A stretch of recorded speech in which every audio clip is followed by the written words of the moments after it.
अस्सलाम वालेकुम दोस्तों।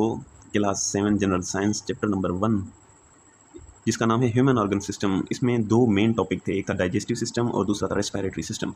डाइजेस्टिव सिस्टम हमने पहली वीडियो में क्लियर कर लिया था। अब हमारा इस चैप्टर का लास्ट टॉपिक है रेस्पिरेटरी सिस्टम। आज इस टॉपिक को क्लियर करेंगे। रेस्पिरेटरी सिस्टम को उर्दू में निज़ाम में तनफ़ुस कहा जाता है, जिसका मतलब है सांस लेने वाला अमल। इसकी डेफिनेशन ये है कि the organ and structures in your body that allow you to breathe.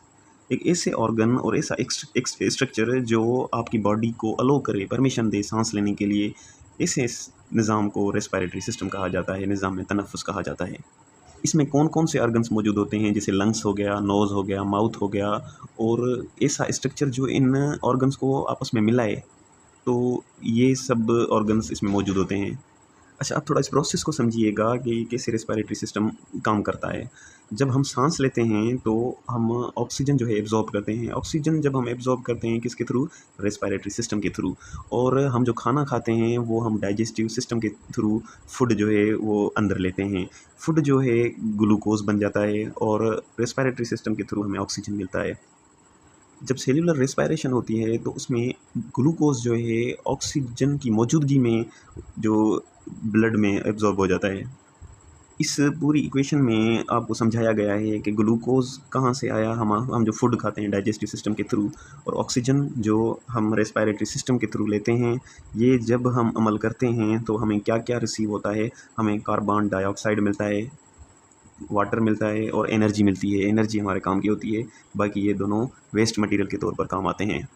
मतलब रेस्पिरेटरी सिस्टम में दो काम हो गए, एक तो ग्लूकोज हमारा ब्लड के साथ एब्जॉर्ब हो गया और ऑक्सीजन भी हमें मिल गया, और रेस्पिरेटरी सिस्टम में कार्बन डाइऑक्साइड और वाटर हमारा जो है वो वेस्ट मटेरियल भी खारिज हो जाएगा और हमें एनर्जी भी मिल जाएगी। रेस्पिरेटरी में ऑक्सीजन का पाथ, मतलब ऑक्सीजन कौन से रास्ते से गुजरता हुआ पहुंचता है।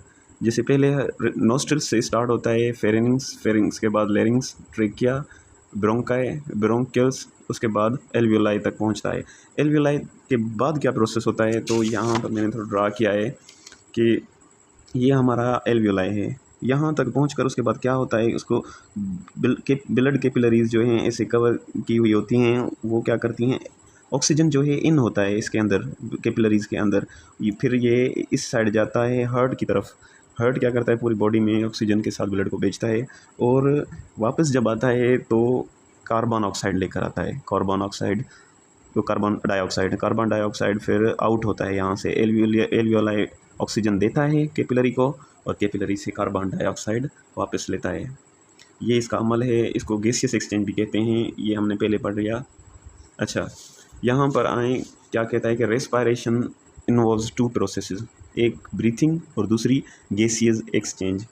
रेस्पिरेशन जो होती है दो प्रोसेस पर डिपेंड करती है, एक ब्रीथिंग पर और दूसरा गैसियस एक्सचेंज पर। गैसियस एक्सचेंज मैंने आपको पहले ही बता दिया कि जो एक्सचेंज होती है किसमें, एल्वियोलाई एंड ब्लड कैपिलरीज में, उसको हम गैसियस एक्सचेंज कहते हैं।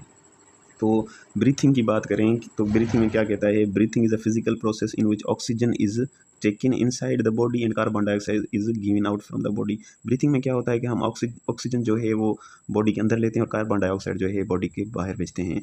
इसमें ब्रीथिंग में इंपॉर्टेंट पार्ट्स आते हैं तीन। एक रिब केज, जो हमारी हड्डियाँ होती हैं जो उसको कवर करती हैं हमारे लंग्स को, और डायाफ्रेगम जो ऊपर नीचे होते हैं, सांस लेते हैं तो ऊपर होते हैं और सांस निकालते हैं तो नीचे होते हैं।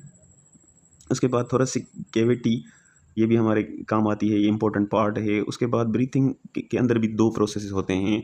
For example the taking in of oxygen is called inhalation. जब हम सांस लेते हैं तो उसको इनहेलेशन प्रोसेस कहा जाता है, और जब हम सांस, मतलब जब हम बाहर सांस निकालते हैं, मतलब कार्बन डाइऑक्साइड जब हम बाहर भेजते हैं तो उसको एक्सहेलेशन कहा जाता है।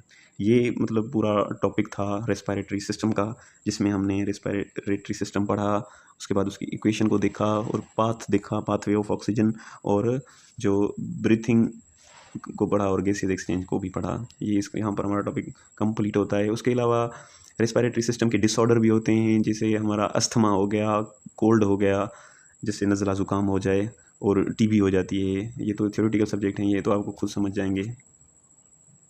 यहाँ पर हम अपने टॉपिक को ख़त्म करते हैं। हमें अपनी दुआओं में याद रखिएगा। अल्लाह हाफ़िज़।